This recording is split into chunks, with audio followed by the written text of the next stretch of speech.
بسم اللہ الرحمن الرحیم۔ السلام علیکم ناظرین، امید ہے آپ خیریت سے ہوں گے۔ آج میں آپ سے اس لیے بات کر رہا ہوں کہ لاہور پولیس میں ایک اور سب انسپیکٹر کی گرفتاری ہوئی ہے۔ یہ سب انسپیکٹر کون ہیں اور یہ کیوں گرفتار ہوئے ہیں، ان کی گرفتاری کے پیچھے کیا کیا محرکات ہیں، یہ آگے چل کے ہم آپ کو بتائیں گے۔ اس گرفتاری میں بہت ساری چیزیں چل رہی ہیں سوشل میڈیا پہ بھی، کہ چونکہ یہ جو سب انسپیکٹر ہیں، میں نام بتا دیتا ہوں، عدنان ورک، یہ آج کل ٹریننگ میں مصروف تھے کہ جو ایک کورس ہوتا ہے نا سب انسپیکٹر سے انسپیکٹر رینک تک جانے کا، وہ والا یہ کورس کر رہے تھے پولیس ٹریننگ سینٹر چونگ میں، جہاں پہ کمانڈنٹ ہیں ڈی اے جی محبوب اسلم لیلا صاحب۔ اچھا، اب جو سما نیوز نے یہ خبر آپ دیکھ رہے ہوں گے، انہوں نے جو خبر شیئر کی ہے لوگوں سے کہ اس کا میں آپ کو مختصر بتا دیتا ہوں، خبر آپ کے سامنے ہے کہ جی انہوں نے جو سب انسپیکٹر صاحب ہیں، انہوں نے اپنے ڈی اے جی کے خلاف نازیبا زبان استعمال کی ہے سوشل میڈیا گروپس میں،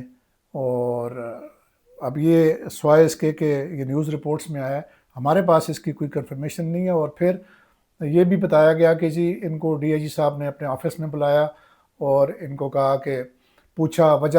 دریافت کی، تو باہر نکل کے انہوں نے پھر وہی فلتھی لینگویج مبینہ طور پہ الیجڈلی استعمال کی۔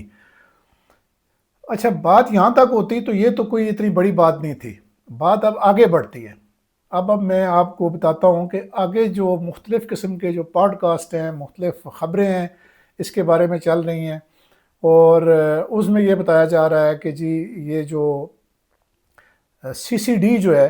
وہ وہاں پہ آئی ہے چونگ ٹریننگ سینٹر میں، اور انہوں نے آ کے اس کو اریسٹ کر لیا ہے۔ میرے بڑے کان کھڑے ہو گئے کہ سی سی ڈی کا کیا تعلق ہے؟ اگر یہ جو معاملات ہوتے ہیں ٹریننگ سینٹروں میں، بہت سارے ٹریننگ جو ہے وہ مس کنڈکٹ کرتے ہیں، لیکن اس کے اوپر یہ نہیں ہوتا کہ سی سی ڈی کو بلا لیا جائے، کیونکہ کوئی سی سی ڈی نے آگے وہاں پہ کوئی پولیس مقابلہ کرنا تھا۔ خیر، مجھے سمجھ نہیں آئی اور میں ڈائجسٹ نہیں کر سکا ان خبروں کو۔ پھر بعض خبروں میں یہ بھی بتایا گیا کہ جناب یہ سی سی ڈی اور جو لاہور پولیس ہے اس کے درمیان ایک کولڈ وار چل رہی ہے، اور کبھی جو ہے وہ لاہور پولیس جو ہے وہ سی سی ڈی کا پہلے ایک کنسٹیبل گرفتار کر لیتی ہے، اور پھر سی سی ڈی جو ہے وہ لاہور پولیس کے بندوں کو گرفتار کر لیتی ہے، اور پھر ایسے ہوتا ہے ایسے ہوتا ہے۔ یہ یعنی اتنی میں سمجھتا ہوں کہ ریٹنگ کے لیے اور ان چیزوں کے لیے یہ چیزیں، میں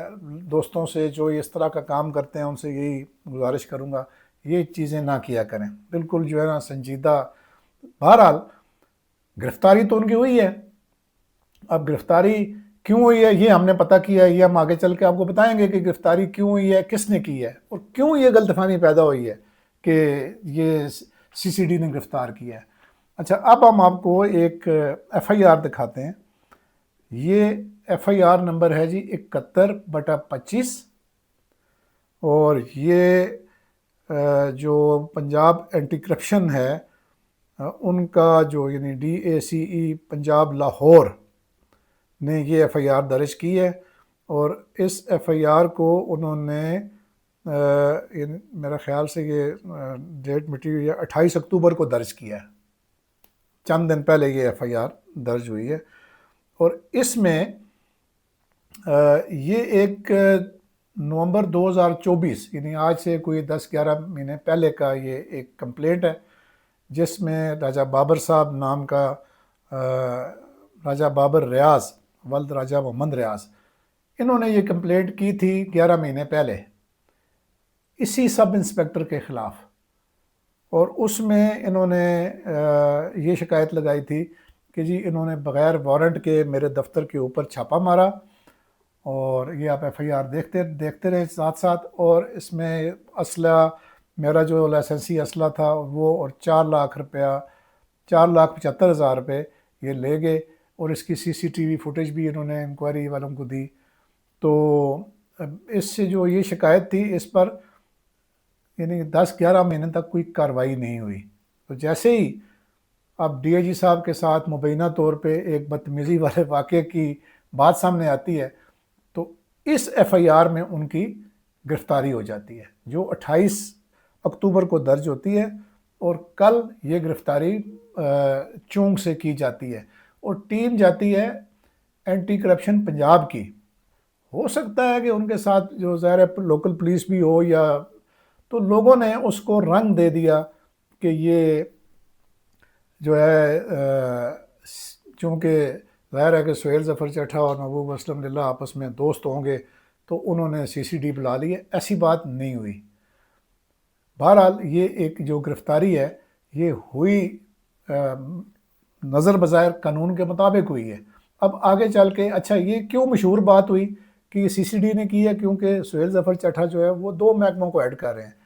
پنجاب اینٹی کرپشن کو بھی وہ ایڈ کر رہے ہیں اور سی سی ڈی پنجاب کو بھی وہ ایڈ کر رہے ہیں، تو اس لیے یہ غلط فہمی شاید جو نیوز چینلز ہیں ان کو یہ ہوئی ہے۔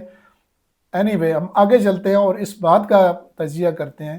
کہ کیا یہ جو ایف آئی آر جو آپ دیکھ رہے ہیں یہ صحیح ایف آئی آر درج ہوئی ہے، یا اس ایف آئی آر کے اندراج میں اور اس سب انسپیکٹر کی مبینہ بدتمیزی اپنے ڈی اے جی کے ساتھ اس میں کوئی تعلق ہے۔ تو یہ آن دا فیس آف اٹ تو کوئی ایویڈنس نہیں ہے، لیکن اگر غور سے دیکھا جائے تو 11 مہینے پرانی ایف آئی آر یعنی کمپلینٹ کو ایف آئی آر میں آنن فانن کنورٹ کیا جاتا ہے، اور جس دن یہ ظاہر ہے اس دن تو بدتمیزی نہیں کی ہوگی، کہتے ہیں کہ اس سے پہلے سے یہ واٹس ایپ گروپس وغیرہ میں یہ الزام ہے کہ انہوں نے یہ کی ہے، یعنی ایسی فوش کلامی کی ہے اپنے ڈی اے جی صاحب کے بارے میں۔ تو یہ ایک دم سے اس ایف آئی آر کا درج ہونا اور پھر اس ٹیم کا آنا، سب انسپیکٹر کو ضمانت قبل از گرفتاری کا موقع نہ دیا جانا، اس کو پتہ بھی نہیں چلا ہوگا جب یہ ایف آئی آر ہوئی ہے یہ 28 تاریخ کو، تو اس کو اریسٹ کر لیا جانا، تو اس میں تھوڑا سا ایک معاملہ جو ہے وہ مشکوک نظر آتا ہے۔ لیکن اس کے اگر ایک اور پہلو پر یہ نظر ڈالی جائے تو یہ نظر آتا ہے کہ جو اس کے مدعی ہیں راجہ بابر ریاض، وہ ایک اور پوڈ کاسٹ میں وہ خود کسی کو بتا رہے ہیں کہ جی میرے خلاف 4 جھوٹے مقدمات قائم کیے گئے تھے اور مجھے پولیس شامل تفتیش نہیں کر رہی تھی۔ وہ ایک لمبی سٹوری اس میں بیان کرتے ہیں، اور وہ جو ہے ان کا کام ہے، وہ کوئی کسی ہاؤسنگ سوسائٹی کے مالک ہیں، ہم کسی ان پہ ڈیٹیلز جانے کے بغیر ان کے کسی بھی کنڈکٹ پہ ہم کمنٹ نہیں کر سکتے، لیکن یہ بات ضرور ہے کہ جو قانون اور انصاف کا جو سب سے پہلا جو وہ ہے اصول ہے وہ یہ ہے کہ جو کمپلیننٹ ہے وہ اگر کورٹ میں یا پولیس کے پاس آتا ہے تو he should come with the clean hands. تو اگر ایک آدمی کے خلاف 4 مقدمات پہلے درج ہیں، ہو سکتا ہے کہ جو اینٹی کرپشن پنجاب نے اس کے باوجود ان کا یہ والا کریکٹر بھی اسیس کر کے ان ایف آئی آروں کو بھی دیکھا ہو کہ مدعی کے خلاف بھی یہ مقدمے ہیں، اور وہ یہ کہہ رہا ہے کہ جی سب انسپیکٹر نے یہ کیا ہے جب وہ سبزہ زار پولیس اسٹیشن میں تعینات تھا پچھلے سال۔ تو بہرحال ہم نے اپنے طور پہ بھی کوشش کی تھی کہ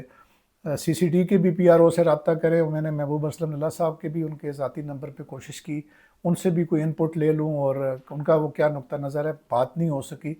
البتہ جو ہمارے سورسز ہیں اینٹی کرپشن پنجاب میں، وہاں سے ہمیں یہ اطلاعات ملیں کہ جی یہ ایف آئی آر ان حالات میں اور اس طریقے سے انکوائری کے بعد درج ہوئی ہے۔ انہوں نے ظاہر اپنا ایک پوائنٹ آف ویو ہمیں پیش کیا جو ہم نے آپ کے سامنے رکھ دیا ہے۔ اب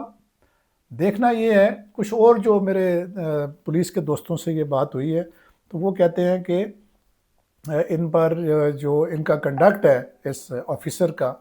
عدنان ورک کا، یہ کوئی مثالی بالکل بھی نہیں رہا، مختلف ان پہ الزامات لگتے رہے ہیں جس میں کہ ڈرگ یوز یا ابیوز کا بھی الزام ان پہ لگتا رہتا ہے، اور لیکن یہ ساری چیزیں جو ہیں یہ سبجیکٹ ٹو انکوائری ہیں۔ اگر انہوں نے کوئی محکمانہ طور پہ اپنے ڈی اے جی کے ساتھ بدتمیزی کی ہے یا انتہائی فاؤل لینگویج استعمال کی ہے تو اس کا جو کورس آف ایکشن ہے وہ یہ نہیں ہے، وہ اس میں تو پھر آپ ان کو شوکاز دیں، ان کو انکوائری کریں، اس کے خلاف جو بھی ڈسپلنری ایکشن ہے بھلے اس کو محکمے سے برخاست کر دیں، لیکن یہ جو دو چیزوں کا امتزاج ہے اس میں سوال ضرور اٹھتے ہیں، یہ جو ایک دم سے ایف آئی آر ہونا اور اریسٹ ہونا. تو میرا خیال ہے کہ میں اس سے زیادہ اور کامنٹ نہیں کرتا، اسی پہ چھوڑتا ہوں. امید ہے کہ آپ کو ہماری یہ انویسٹیگیٹو جو ایفرٹ ہے یہ پسند آئی ہوگی. اگر آپ کو ویڈیو پسند آئی ہے تو اس کو اپنے دوست احباب کے ساتھ شیئر کریں اور لائک سبسکرائب ضرور کریں. اللہ حافظ.